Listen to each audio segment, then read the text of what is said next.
Hello, everybody. Welcome to another session at the Art Hub here, the online version. So today we are going to be talking about a couple of different techniques following a specific book. This is a little different than the book that we follow, but it has a lot of the basic fundamentals. So the book that we followed is the Charles Barge book, which you guys could actually see at the beginning of the course. The title is there. And the technique that we're actually looking at today is sight sizing, okay? Or trying to do things according to their actual size, all right? So first things first, the material that we're gonna use is gonna be 2H pencil. It's gonna be 2B pencil. You can see them right here, 2H and 2B. I'm also gonna be using a sandpaper right here, a kneaded eraser right here. I might not use the kneaded eraser a lot, and I'm gonna be using my X-Acto knife to sharpen my actual pencils themselves, okay? So first things first, my 2H pencil is completely dull, okay? There's nothing to it, it's just really dull. So, I mean, it's a brand new pencil pretty much. I'm gonna just give you guys a little tip if you guys remember how to sand. Make sure there's a sharp edge, which is the shiny one, and there's a big edge that's not sharp. So what I'm gonna do is I'm just gonna really gently and not speeding things up, start shaving part of our pencil away, okay? We might ask ourselves, why this fancy way? Why not use the good old pencil sharpener and that's pretty much it? There's actually a pretty good reason for this, okay? Let's talk about that. So once we have our pencil pretty long and sharp right here, I'm gonna go ahead and use the sandpaper. Let's get rid of that. And I am gonna go all around. So I'm gonna start actually to sharpen my pencil. One side, two sides, three sides, and four. This might actually break if you guys go too fast. Even if you guys sharpen too fast, this might actually break. So you want to make sure you're not sharpening too fast. All right, and both of my pencils kind of look like that, see? Really long tips. So the point of doing this is, if you have a pencil that has a very short tip, like this, most of your drawing is actually covered by the wood part of your pencil. So you cannot see, you cannot see, you cannot see. But if you have a skinny pencil like this, you could see most of your drawing. So you could see, you could see, you could see. So whatever you do, you could actually see better with a very sharp pencil, as opposed as if my tip was very short. You would only get to see the wood part of your pencil, all right? So just remember, it looks fancy for one, which is kind of cool. And for two, it actually serves a purpose, all right? I'll clean that off later. I'll leave that on the side. All right, you guys, so the technique of sight sizing is kind of fun, okay? You could use it during life drawing session. You could use it during still life sessions. Today, we're just gonna use it with a reference, all right? So I'm gonna get my 2H pencil because it's a little lighter. All right, people that sight size, they actually carry, like sight size all the time. They carry a specific tool everywhere they go. Sometimes it's skewer, sometimes it's a long little piece of wooden rod, sometimes it's a long brush, but pretty much anything long and straight will actually help you. I just like to use a pencil because a pencil is what we will usually have for our drawing session, all right? So what we do in sight sizing, let's say I had something this big as my hand. I would find the highest most point of my hand, which is right here, this middle finger right here. And I would just do a line that goes from the hand to the finger. Now imagine you had a little person over there, okay? Imagine the person was actually real, but they were little, they were this big because they were actually models, okay? You would want to find the highest point of the model, which would be its head, and do a straight line.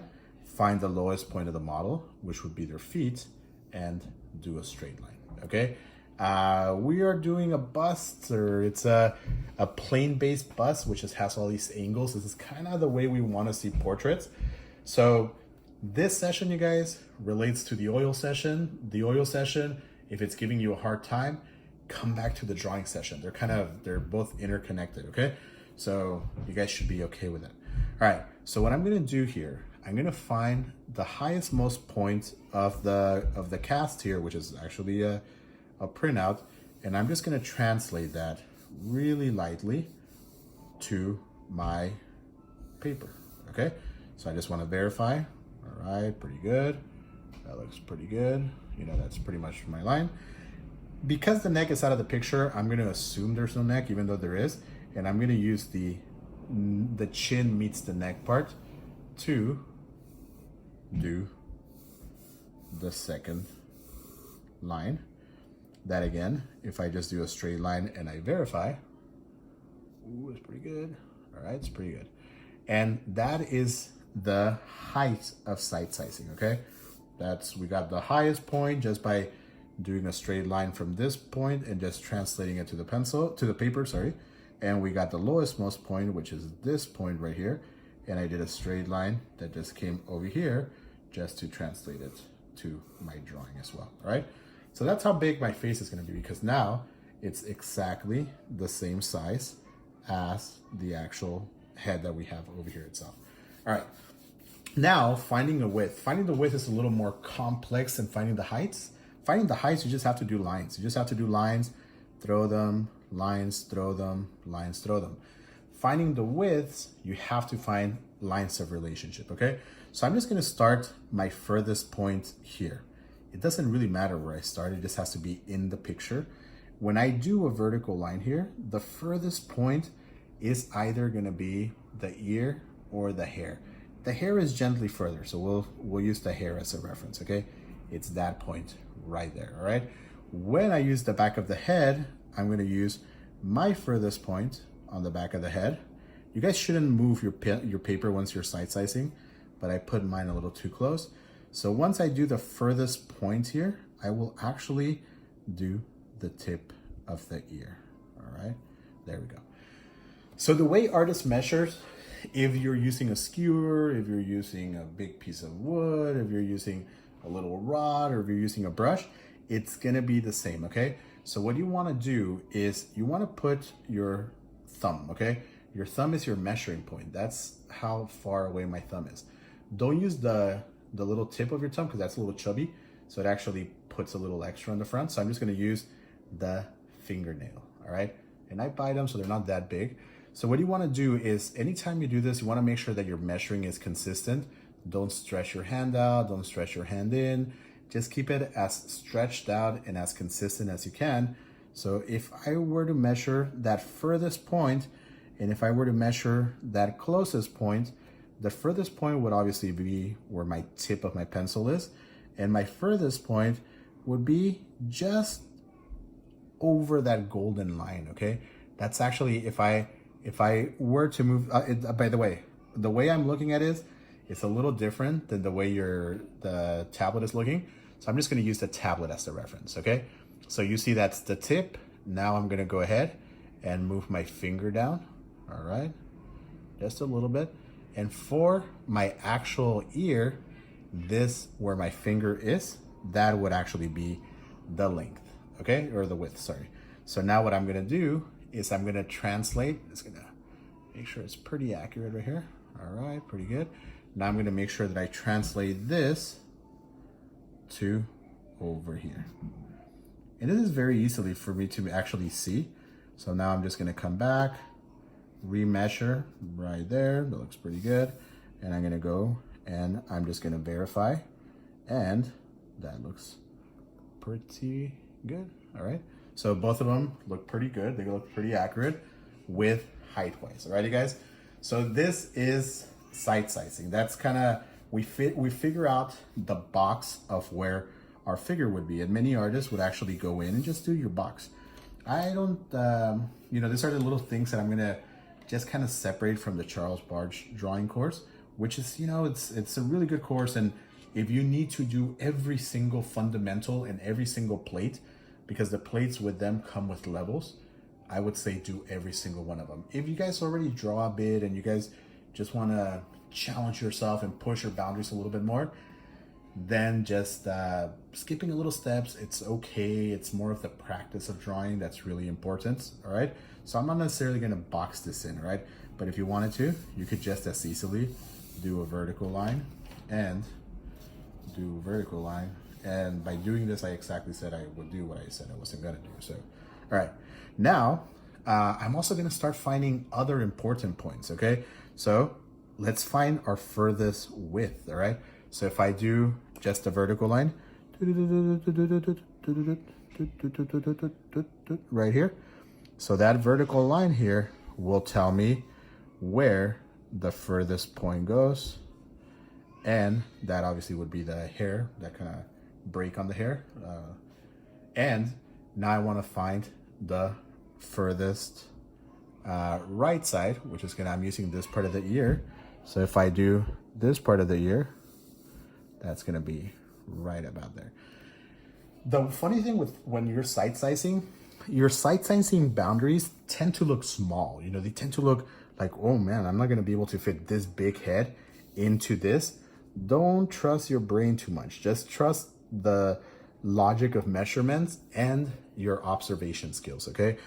If you decide to trust your brain a lot, you might end up with some very fun, weird things just because you refuse to do sight sizing, all right?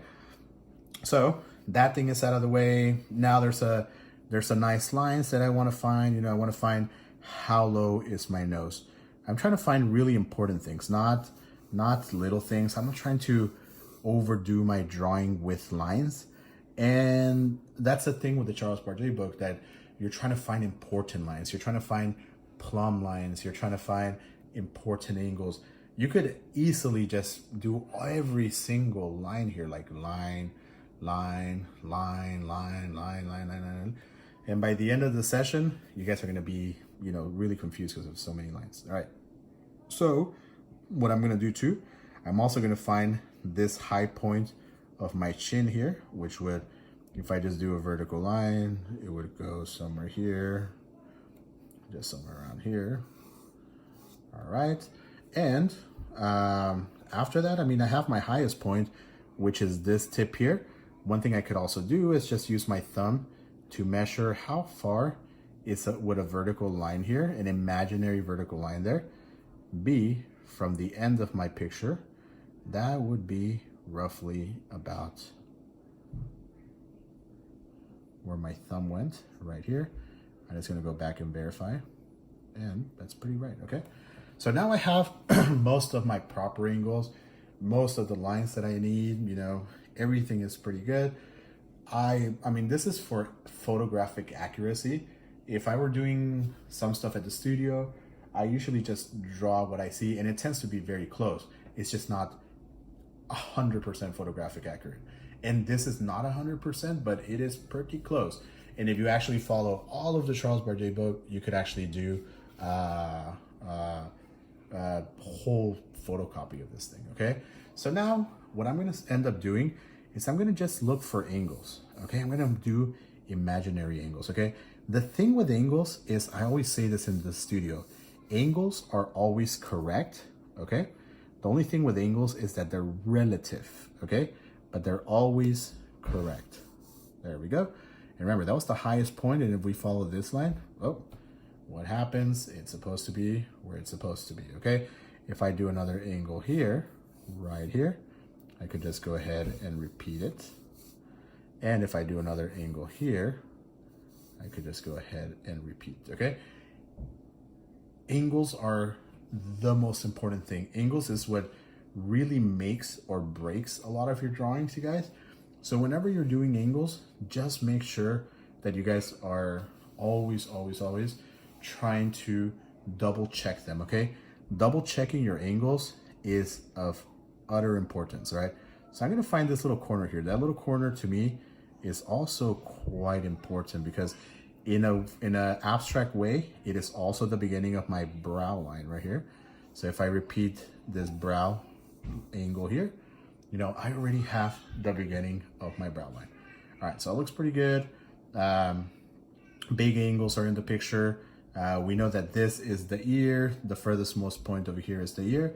So just as I'm doing before, I'm just gonna start simplifying the head just through angles. And then once I push the hair is gonna get really close to this point of the ear, which I usually wouldn't do this dark, you guys, but I'm gonna do them just a little dark for you guys to see. Now I'm just gonna find that angle here. Now I'm gonna do a very subtle angle there. I'm gonna do a subtle angle here. And finally, somewhere around here, if I'm side sizing, I'm gonna do my other angles. I'm just repeating angles, you guys. That's all I'm doing. I'm trusting my eye, and I'm just doing the same angles over and over and over again, and just verifying it, okay? So here we go. The picture is roughly where it needs to be. You know, the hair looks like it's in the right place. Now, at this point, we are gonna go ahead and just build up your drawing. I mean, that's the most important thing. Oops, I think I did a little no here. Okay, this part here, the distance of the ear was not supposed to come to the end of the head. It was supposed to come to the edge of the head, but not the end of the ear here. Okay, so now this is gonna do what appears to be a little change, but it's actually a big change. Now my brow's gonna go in a little bit, and little by little, my drawing is gonna change. All right. So let's find a plumb line. Okay, guys. Plumb lines are really, really fundamental, and they're important. A plumb used to be a little weight that was held by, a little string that was held by a weight, and it would give you a straight line. So whenever you guys are doing a plumb line, you kind of want to go like a scanner and find a line that relates many things, okay?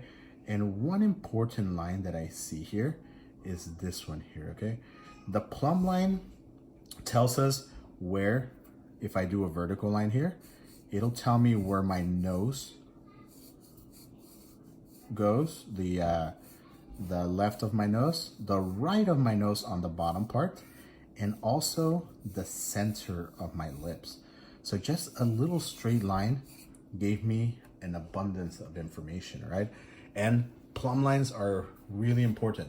In the Charles Bardet book, they always talk about how to look for your plumb lines, which plumb line, you know, is the one that you should use, just because it mostly just connects many, many things. So if I find my furthest left point, I put my finger there. That's my furthest left point. And I just put my finger on there. It would be somewhere here, all right? Now, if I go and I repeat that, it's gonna be somewhere there. So I'm just gonna come back, use my pencil, my finger, and verify. Pencil, finger, and verify. That looks pretty good. So now, what we're gonna do, just gonna verify one more time, because this is gonna tell me where a lot of my stuff is gonna go. Pencil, finger there, all right? I'm just gonna do a pretty nice vertical line. All right, here we go. Oh, really important, I forgot to tell this, say this in the earlier part. When you're drawing, try to draw with your arm. Don't try to draw with the wrist. The wrist is a very small, accurate movement, but it's not a very long, big movement, okay? So try to draw with the wrist whenever you're drawing your plumb lines. All right, here we go. So this is pretty much all set. You know, this is pretty much all set for the beginning of my bigger shapes, right? So now that I found the size of the head, or sorry, the side of the head here, I could start figuring out just my angles, all right? So one important thing is figuring out where that nose line goes. This nose line that goes right about there, following a side sizing line, just a straight line that should go somewhere right about there. All right, so if I find this, I'm pretty much all set for my drawing. Okay, I could pretty much just start doing an eye socket here. Was part of the eyelid / eye socket part here. I could start doing more and more lines. I could start breaking in more lines.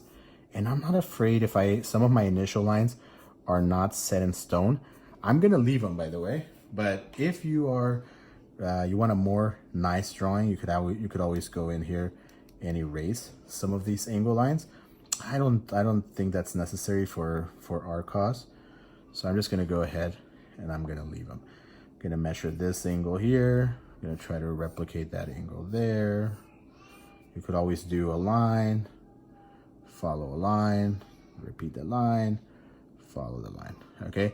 The more lines that you guys do, just the more accurate this thing is gonna be. So now, this is the side. This is gonna be the side here of the nose, right about there. That's the base of the nose. Here we go. Make sure you guys do your little angle. Okay, measure little angles here, little angles there, little angles there. And just with a lot of these initial angles that we completed, you guys are gonna see that most of the picture is actually falling into place, okay? So with a lot of these little angles, the picture is gradually going in place, going in place, going into place, all right? So that's just pretty much after sight sizing, finding the plumb line, finding horizontal lines, finding vertical lines. That is pretty much where we end up with, you know, just rendering. At this point, it's having fun. At this point, it's not being super stiff. At this point is make sure you guys don't let your eyes trick you. Sometimes you think something is a vertical line when in reality it's a diagonal line to the left. But just make sure that you guys always pay attention to those angles, okay? So I don't know if you've noticed this, but the way I'm measuring my angles, it could be one or two ways. It could either be by making your pencil, holding your pencil at an angle here, and then replicating that angle there, or doing a faux line or a fantasy line here, and just repeating that fantasy line here. Sometimes I do them both, you know, just go in with one and just verify with the other. That would work really, really good, all right? Once we do this, I'm gonna just start throwing my lines, you know, just throwing some of my lines over here. At this point, I could eye most of the distances. If you guys still feel that you guys have to be measuring your plates or your, in this case, the printout, go ahead, do that. You know, that's okay. Later on, just don't forget that you're not gonna be able to do lines on a person, okay? Like if you have an actual real person, like, all right, model Y is here, or model whoever came, how are you guys gonna throw this plumb line on that model? Pretty hard, huh? But you guys could do the big angles of reference. Right now, most of the things that I'm doing is just to keep photographic accuracy, okay? That's all I'm doing. So almost do this enough times, you know, be great at doing a few photographic copies, and then stop doing that. There's no need for you guys to do that. You guys have challenged yourself enough. After that, it's more of the way you simplify your drawings, the way you simplify, you know, the way you do things, and not everything always has to be a photo replica. It has to be more of an interpretation, unless, you know, that's your goal. Maybe your goal is to do one really good drawing and never do another drawing ever again. That might be your goal, and then in that case, spend more time on this, okay? So basically, guys, I'm gonna leave it at there for you guys to practice at home. Make sure you guys find the right angles. Make sure you guys find the right structure. The next time you come in, this is just a matter of time. This is not a matter of technique. It's just a matter of time. You guys are gonna see that my drawing is gonna be not render at all, because that's gonna be part of our next session, but at least the drawing is gonna be complete, okay? So go ahead, you guys, have fun. Next time you see the video, looks like I'm going to fast forward maybe like 20 minutes or 15 minutes of just me drawing. You guys could spend more time. There's no time restriction here. And we're ready to go on to the next step, which is going to be values. Okay, so have fun, enjoy, and we'll see you guys sometime next week. We'll be posting videos a little bit more often rather than spacing them apart. So we'll probably post the next video for you guys roughly about Monday. Okay, watercolor will also go in now, and pretty soon you guys will get oil painting, but not today. All right, well, have fun at home, render, and let's see what you guys end up with. Okay, you guys could try this guy. The link of him is on the classroom link, on the classroom information. If you guys want to do a different thing but still try the same technique, it could be a hand, it could be a leg, it could be a foot. Just don't forget, you could always look at Charles Bargue, which is in French, but Barge in English. You could look at his reference, okay? He has plates online. I always recommend to buy his drawing course, which is the actual book, but maybe just to get your feet wet, it's okay to get a reference from here and there, all right? All right, you guys will have fun, and shoot me your pictures over whenever you're done. All right, enjoy.